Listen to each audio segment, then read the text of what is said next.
어른이 되어 비행기 조종사가 된 저자는 비행 도중 사고로 인해 사하라 사막에 불시착하게 됩니다. 그곳에서 양 한 마리를 그려달라는 어린 왕자를 만나게 되고 친해집니다. 어린 왕자는 집 한 채 크기의 작은 별에서 왔다고 소개하며 자신이 경험한 여러 가지 일들을 이야기해 줍니다. 별에 있던 바오밥 나무 이야기, 하루에 해지는 모습을 43번이나 본 이야기, 자신이 아끼던 장미꽃 이야기 등을 해줍니다.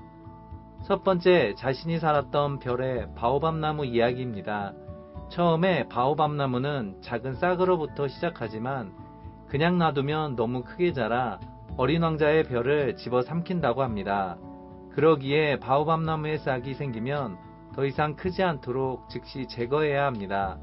그래야만이 자신의 별을 지킬 수 있기 때문입니다. 여기에서 바오밥 나무는 우리의 나쁜 습관을 말하는 것이 아닐까 생각해 봅니다. 나쁜 습관은 어린 왕자의 별에 있는 바오밥 나무와 유사하기 때문입니다. 나쁜 습관은 작은 싹처럼 처음에는 우리에게 전혀 위협이 되지 않습니다. 그런데 이것을 그냥 놔두면 바오밥 나무가 커져 별을 집어삼키는 것처럼 나쁜 습관은 우리의 인생을 망칠 수 있습니다. 처음에 나쁜 습관이 자라려 할 때는 쉽게 고칠 수 있습니다. 작은 바오밥 나무 싹처럼 말이죠. 그러나 그 습관이 커지게 되면 고치기 힘들며 나중에는 고칠 수 없는 절망적인 상황까지 올 수 있습니다. 어린 왕자는 나쁜 습관의 위험성을 바오밥 나무에 빗대어 말한 것이 아닐까요? 둘째로 몹시 슬펐던 어떤 날 43번이나 해지는 것을 본 이야기를 들려줍니다. 어린 왕자가 살던 별에서는 별이 작아 맘만 먹으면 해지는 모습을 계속 볼 수 있습니다. 일몰을 보고 조금만 앞으로 걸어가면 다시금 일몰을 볼 수 있습니다. 지구처럼 큰 별에서는 불가능한 일이지만 어린 왕자가 살던 작은 별에서는 가능한 일입니다. 여기에서 일몰이라는 것은 슬픔을 상징합니다. 그런데 왜 어린 왕자는 해지는 모습을 43번이나 보며 슬픔에 잠겨 있었을까요? 일반적으로 슬픔이라는 감정은 불필요하며 불편한 것으로 생각합니다.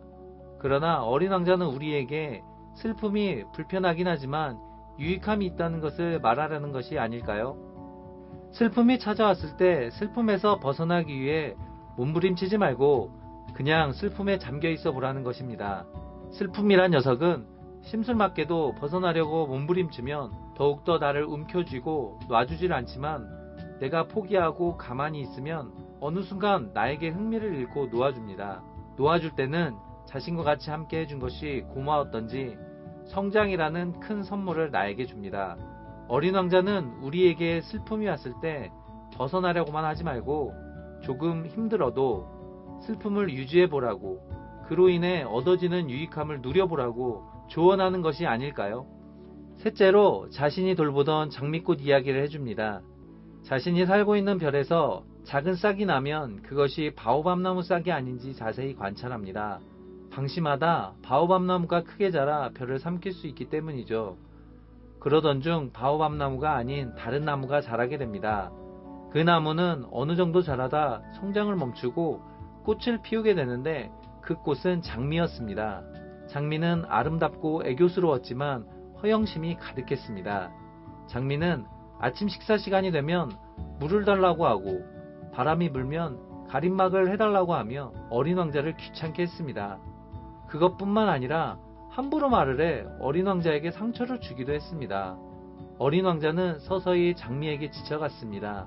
나중에 어린 왕자가 장미를 떠난 뒤 장미가 자꾸 자신을 귀찮게 하고 요구했던 궁극적인 이유는 자신에게 관심을 가져달라는 것임을 깨닫습니다. 어린 왕자는 너무 어려 꽃을 사랑하는 방법을 몰랐었던 것이었습니다. 여기에서 어린 왕자와 장미는 남자와 여자의 사랑을 상징적으로 이야기하고 있음을 어렵지 않게 알 수 있습니다. 처음 사랑에 빠진 남녀를 어린 왕자와 장미로 빗대어 이야기하고 있는 것입니다. 처음 사랑은 모든 것이 서툽니다. 장미처럼 자기중심적으로 무언가를 계속 요구하는 것이 사랑이라고 생각하는 경우도 있고, 어린 왕자처럼 상대를 위해 희생하는 것이 사랑이라고 생각하는 경우도 있습니다. 상대에게 요구하고 희생하는 궁극적인 목적은 서로 사랑하기 때문인데 피로가 누적되면 마음과 상관없이 사랑에는 금이 갈 수밖에 없는 것이죠. 사랑에 있어 가장 중요한 덕목은 배려와 대화가 아닐까 합니다.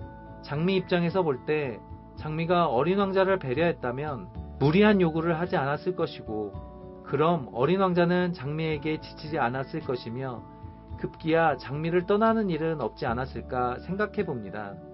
어린 왕자 입장에서 보면 무조건적인 희생이 사랑이라 생각하지 말고 장미의 무리한 부탁에 나 역시 힘들다며 장미와 솔직하게 대화를 했어야 합니다. 그래야 장미의 자세가 변하고 어린 왕자의 관계도 건강해졌을 것입니다. 이처럼 어린 왕자는 우리에게 자신의 이야기를 들려주며 나쁜 습관의 무서움과 슬픔의 유익함과 상대를 사랑하는 방법을 우리에게 알려주려 한 것이 아닐까요? 지금까지 신서방이었습니다. 여러분의 구독은 저에게 큰 힘이 됩니다. 감사합니다.